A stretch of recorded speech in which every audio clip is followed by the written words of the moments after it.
recent national polls reveal something intriguing and telling about the 2024 Democratic primary race. Robert F. Kennedy Jr. is surprisingly popular.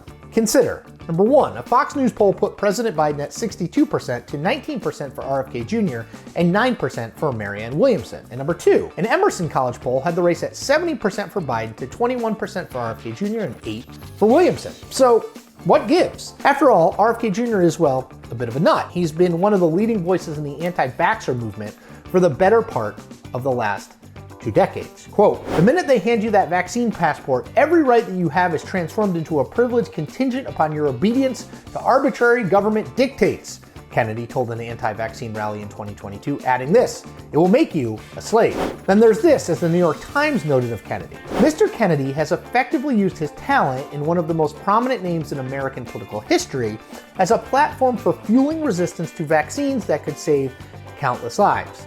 His stance on vaccinations has alienated him from his prominent political family. Now, while RFK Jr.'s views on vaccines are the most prominent of his conspiratorial beliefs, they are far from the only of his conspiratorial beliefs. Kennedy wrote in 2021 that he did not believe that Sirhan had, in fact, killed his father in 1968. Quote, "For many years I have accepted the orthodoxy that Sirhan was responsible," wrote Kennedy, adding, "After all, dozens of eyewitnesses in the Ambassador Hotel pantry saw him fire his gun from just a few feet in front of my father. But in 2016, my father's close friend, Paul Schrade, persuaded me to read Los Angeles County Coroner Thomas Noguchi's autopsy report and to listen to audio recordings and review other evidence indicating that Sirhan could not have been the murderer," end quote. Then there are Kennedy's views on 5G telecom network. "This 5G is something entirely different and could have almost unimaginably devastating impacts on our health and environment," he tweeted in 2020. No. So, while Kennedy was once a respected environmentalist and a scion of his famous family, he's now in a different place. A very different place. Which brings me back to my initial question. What gives? How the hell is a guy with RFK Jr.'s views the choice of 1 in 5 Democratic primary voters? And I think the answer to that is a 2-step process. So step 1 is this. There are a not insignificant number of Democrats who do not want Joe Biden to be the party's nominee in 2024.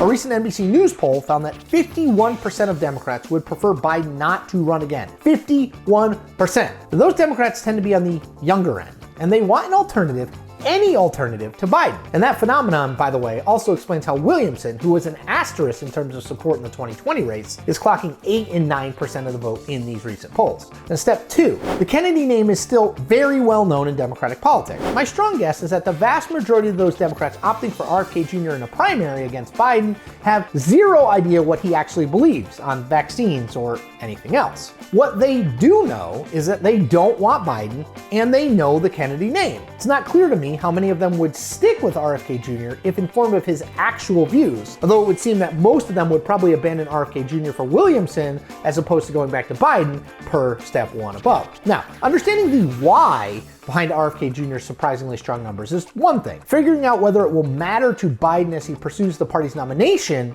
in 2024 is another. And you can't have that conversation without remembering that Biden has drastically altered the 2024 nominating calendar, backbenching the usually first Iowa caucuses and New Hampshire primary in favor of putting South Carolina at the front of the calendar. Now, while Iowa seems to have at least somewhat accepted its fate, New Hampshire most definitely has not. "We're going first no matter what," New Hampshire Governor Chris Sununu, a Republican, said back in January, adding, "The White House badly mismanaged this, and the blowback has been extraordinary from all levels of the Democrat Party." So, what seems likely to happen is that New Hampshire will hold the first vote, even though it will be sanctioned for doing so by the Democratic National Committee. Biden isn't going to campaign in New Hampshire, which could mean he could lose or at least be embarrassed in the state, as NBC's Alex Seitzwald wrote in April. While those contests will most likely be inconsequential to the delegate math of Biden's renomination, it may nonetheless be embarrassing for the President of the United States to nominally lose to Williamson, a self-help author who has never held elective office,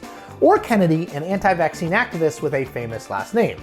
They are the only other Democrats in the race at the moment. Seitzwald went on to add this. While Biden's campaign would likely shrug off the outcome of contests it doesn't even compete in, the situation could be nerve-wracking for ever-anxious Democrats and spark new questions about a bigger-name Democrat challenging Biden. I would say yes, to all of that. Look, RFK Jr. isn't going to be the Democratic presidential nominee.